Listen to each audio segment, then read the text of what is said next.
Ini menarik. Proses pembuatan ekoenzim itu apakah ada kategori sampahnya dan kemudian caranya, kemudian apakah perlu prosesnya atau ada kita mixing dengan seperti zat-zat lain dan sebagainya, dan apa manfaatnya? Mungkin Pak Pram bisa jelaskan secara teknikalnya.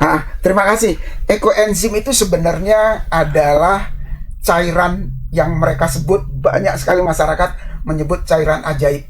Ini sangat mudah membuatnya. Dia hanya membutuhkan gula merah atau molase, kemudian air, dan sampah itu sendiri. Nah, sampah atau kulit buah yang bisa dipakai itu semua buah, kecuali dua, Pak Sian, yaitu buah durian dan apukat. Karena dia mengandung lemak, itu tidak bisa dibuat untuk ekoenzim.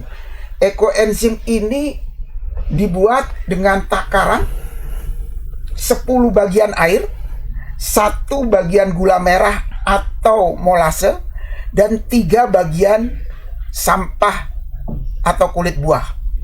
Nah, dengan demikian dicampur dan difermentasi selama 3 bulan. Tidak boleh kurang. Kalau lebih, dia semakin baik. Karena apa?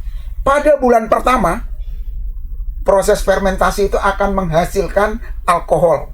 Jadi kalau teman-teman yang membuat harus hati-hati, jangan sampai di wadah yang kecil ini hari pertama sampai hari ke-7 harus rajin membuka. Kalau tidak dia bisa meledak, Pak Sian. Karena gasnya selalu tinggi. Ya. Setelah 1 bulan pertama dia menghasilkan alkohol, bulan kedua mulai tumbuh beberapa zat kimia, yaitu asam asetat dan asam laktat. Nah, di bulan ketiga lah asam asetat dan asam laktat itu tumbuh sempurna, sehingga ekoenzim ini itu bisa dipergunakan untuk pengobatan. Teman-teman yang mempunyai luka diabetes itu bisa disembuhkan dengan mempergunakan cairan ekoenzim. Cairan ekoenzim ini ditemukan oleh seorang dokter di Thailand, namanya Dr. Rosukan, dan dia mendedikasikan penemuannya ini untuk masyarakat luas.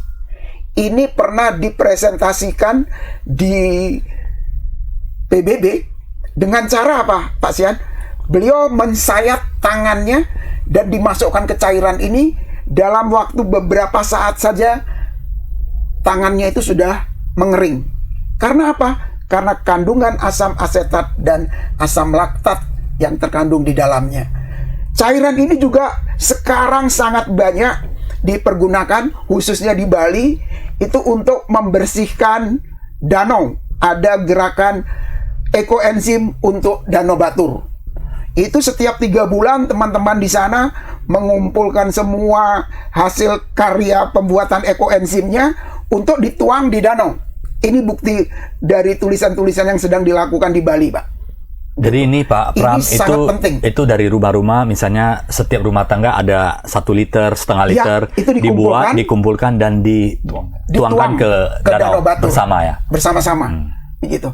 Gerakan dari kami di Sayangi Alam Indonesia juga bermacam-macam.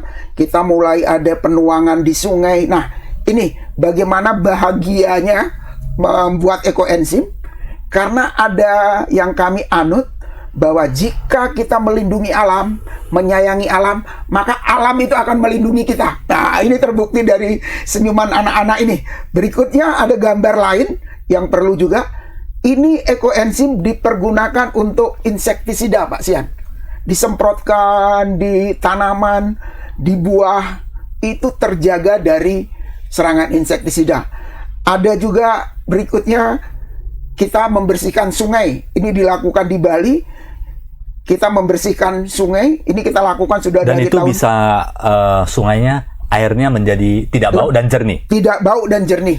Karena asam asetat, asam laktat yang terkandung di dalamnya, bakteri yang tumbuh, itu terus berkembang di sungai ataupun danau yang kita tuang, Pak.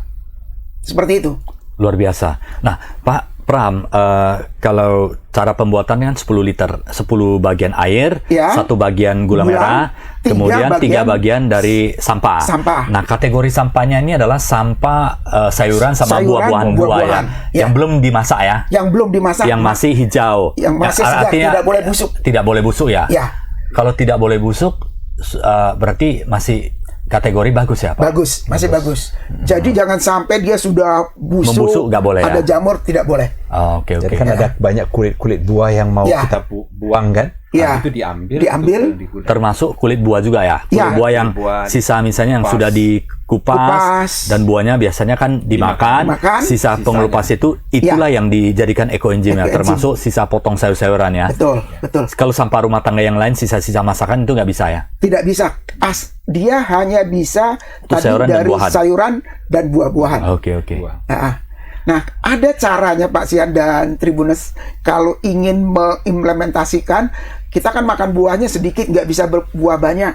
Itu kita tampung saja dulu di takaran air dan gula. Jadi kita setiap hari kita masukkan, sehingga pada saatnya sesuai takaran baru mulai ditutup kita ya? tutup. Seperti itu. Oke. Dan biasanya wadahnya sekali buat yang paling optimal untuk rumah tangga berapa liter ya?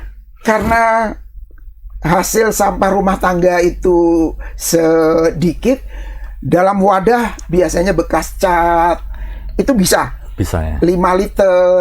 Ini kemasan kecil ada 1 liter, itu sangat bagus begitu. Jadi sesuai lah dengan kemampuan rumah tangga itu sendiri. Menarik. Dari sahabat Tribuners ya, kita bisa membuat ekoenzim Ekoenzim, sendiri ya. dari sisa potong buah-buahan dan sayur-sayuran yang sisa masak, sisa yang kita akan masak, misalnya yang potong sedikit, yang Ya. dikumpulin dan bisa dicicil. Ada satu yang unik, kami itu biasanya berburu di Pasar. tempat jual buah dan di pasar. Pasar. Pernah dilakukan oleh Pak Usli. Semua sisa-sisa buah yang sudah tidak mungkin dijual tapi masih dalam kondisi baik, itu kita beli dan kita buat untuk ekoenzim. Luar biasa. Pedagang buah yang kulitnya biasa dibuang, kita beli. Langsung beli, jadikan Seperti itu. ekoenzim. Ya. Oke. Menarik ini. Semoga sahabat Tribuners kita bisa membuat ya ekoenzim sendiri dan lakukan hal-hal yang bermanfaat bagi lingkungan yang luka untuk bisa dijadikan sebagai obat luka Ya. dan kemudian bisa menjernihkan. Kemarin COVID Iya. kita Kita pakai, semprot. ya. Kita semprot ya, untuk antioksidan, antivirus. disinfektannya ya. Ya. Ini, ya. Ya, ini beberapa adalah penyemprotan. peristiwa pada saat gempa bumi di Cianjur.